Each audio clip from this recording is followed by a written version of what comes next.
Hai, selamat menonton video ini. Okey, kali ini kita akan bercerita tentang Autodesk Inventor. Okey, tak kisah Inventor itu versionnya 2016, 17, 18 ataupun 20. Semua versionnya sama, lebih kurang saja. Cuma untuk version 2020, 2021 adalah sedikit lebih kelebihannya pada presentation. Okay, tetapi itu tidak menjadi masalah untuk kita start daripada asas. Okay, asas pertama dalam Autodesk Inventor ialah file management ataupun macam mana kita mengendalikan kita punya file-file Autodesk Inventor. Okay, anda kena faham Autodesk Inventor tidak sama dengan Autodesk AutoCAD sebab di antara empat komponen ini iaitu part, assembly, presentation drawing. Keempat-empat ini kita boleh link antara satu dan yang lain. Contohnya part dengan assembly kita boleh link, assembly dengan drawing kita boleh link, part dengan drawing kita boleh link, presentation dengan drawing kita boleh link. Jadi untuk memastikan link itu terhasil dengan tersusun dan tidak akan mendatangkan masalah di kemudian hari, di situlah perlunya project files.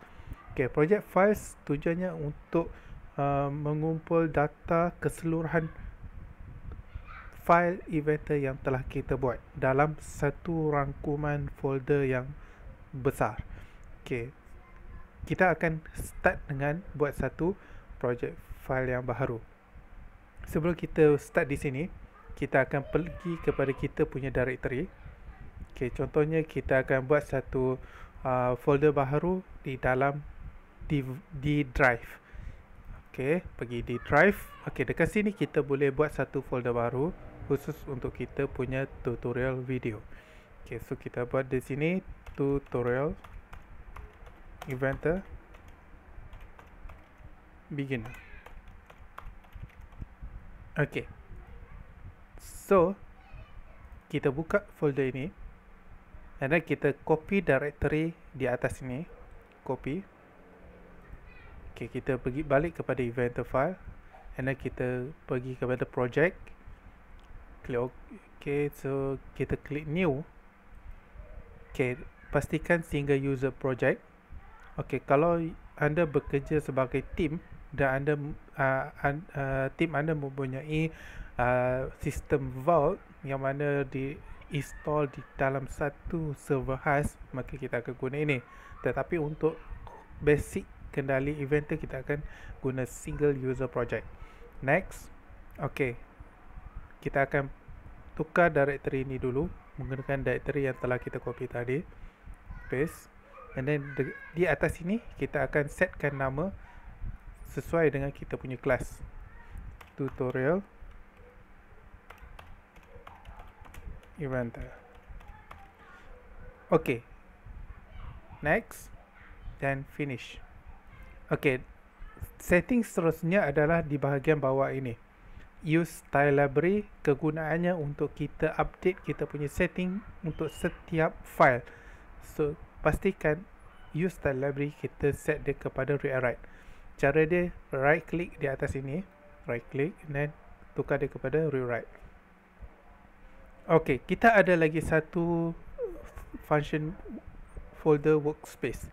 Okay, function folder workspace ini, jika anda perhatikan di sini, okay, anda boleh terus letak anda punya kerja di sini, di ruangan ini, tidak perlu ada satu subfolder, ataupun anda boleh khususkan workspace anda mesti ada lagi satu subfolder. Maksudnya anda tidak boleh keluar daripada subfolder itu. So kita akan buat kita akan biarkan ini kosong. Okay, klik save, yes, and then klik done. Okay, and then kita balik kepada folder tadi. Anda sudah lihat dia sudah menghasilkan satu file IPJ, tutorialinventor.ipj.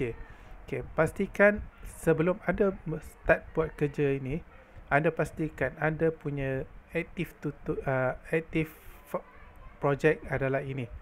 Jika active project anda adalah ini, pastikan semua file yang anda save hanya perlu save di sini sahaja, ataupun subfolder yang ada di dalam ini. Contohnya, katakan saya nak bermula dengan dining table, meja dining. So saya di sini dining table. Okay, dining table.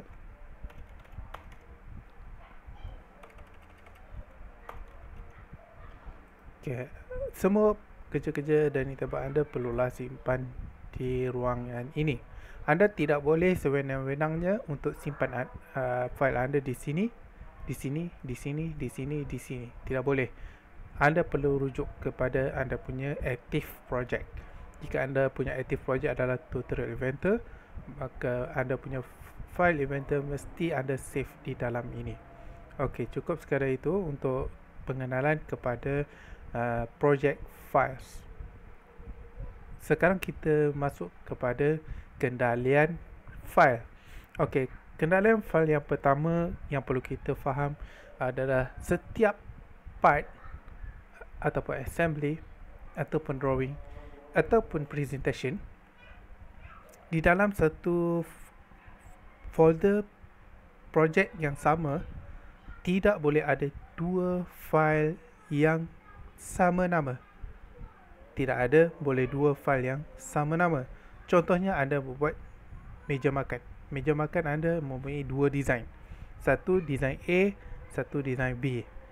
Dua-dua design A dan design B ada file yang sama, iaitu top panel.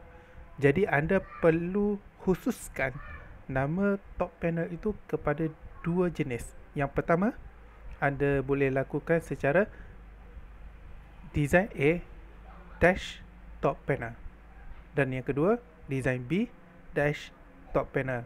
Okey, contohnya saya tunjuk di sini part. Okey, katakan saya sudah design saya punya meja. Okey, saya save. Okey, dekat sini saya akan masukkan dalam dining table. Okey, so saya masukkan di sini DT0A. Okey, DT0A maksudnya dining table design A. So dekat sini saya masuk dalam folder ini. Saya pastikan file di hadapan ini saya merujuk kepada model name yang saya sudah cipta tadi. So saya pastikan saya masuk DT0A dahulu di depan dan diikuti dash, and then baru kita masukkan part name, contohnya top panel. Okay, save. Contohnya saya ada design yang nombor 2. So saya buat lagi save as. Tetapi saya pergi di sini, saya buat DT 0B. Okay, saya tukar di sini 0B. Yes, pastikan anda punya filing anda susun begini. Contohnya kalau DT0A, maksudnya nama depannya mesti ada satu model number dan diikuti dengan part name. Model number, part name. Jika anda tidak menyusun file anda sebegini, di kemudian hari anda akan mengalami masalah file crash. File crash terjadi apabila ada 2 atau 3 atau lebih file yang sama nama, dan itu akan mengakibatkan link dalam assembly atau drawing atau presentation akan menjadi kucak-kacir dan broken. So sekian dahulu untuk penjelasan yang pertama ini. Pastikan anda menonton video seterusnya untuk pengenalan kepada part design. Sekian, terima kasih.